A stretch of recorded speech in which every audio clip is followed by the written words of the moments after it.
BRS party, BJP party, బీబీ ఈ biscuit బ్యాచ్లు నిన్నటి నుంచి మరి ఒకటే ఊదర కొడుతున్నాయి.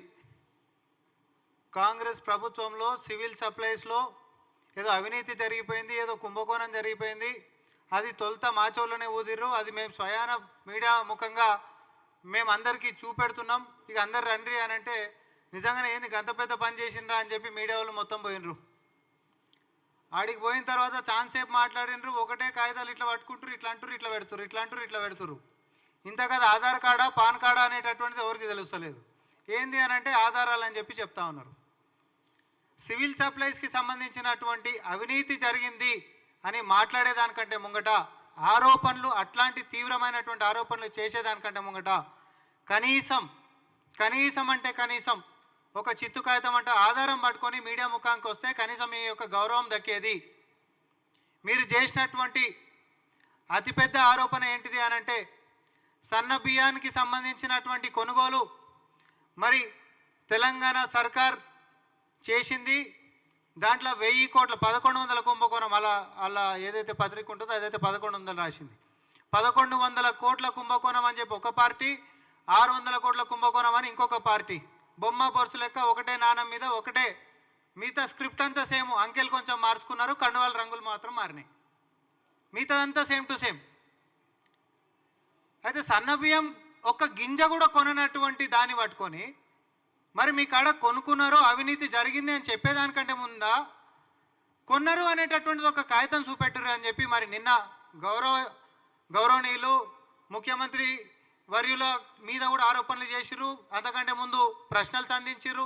నిన్న మంత్రులు కూర్చొని మరి ప్రెస్ మీట్లో కూడా చెప్పినాం.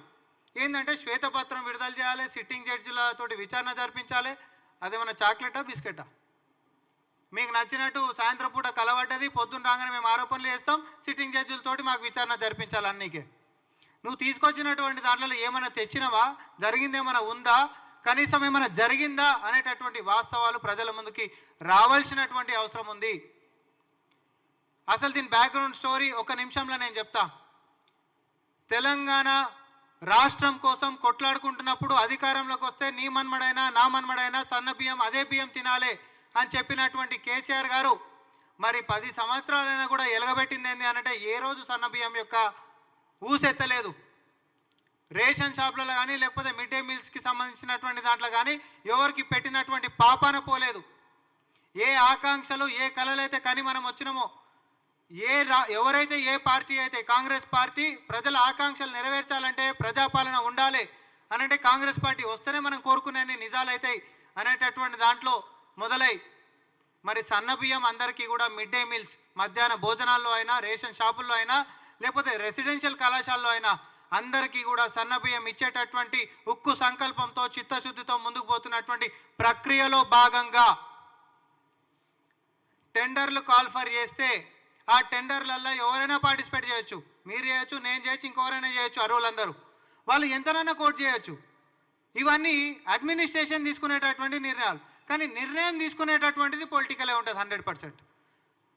నేను ప్రశ్నించేటటువంటిది ఏంటి అని అంటే ప్రజలకి సన్న బియ్యం పెట్టాలనేటటువంటి సంకల్పంతో సన్న బియ్యం కొనుక్కోవాలనేటటువంటి ఒక చిత్తశుద్ధితో టెండర్లకి కాల్ఫర్ చేస్తే పలానా ధరలు అని చెప్పి టెండర్లకి పార్టిసిపేట్ చేసేటోళ్ళు ఇస్తే దాన్ని పక్కన పెట్టినాం ధరలు ఎక్కువనే అని చెప్పి. వాస్తవం ఏంటిదంటే అసలు ఒక్క గింజ కూడా కొనుక్కుంటే దాన్ని పక్కన పెట్టినాం.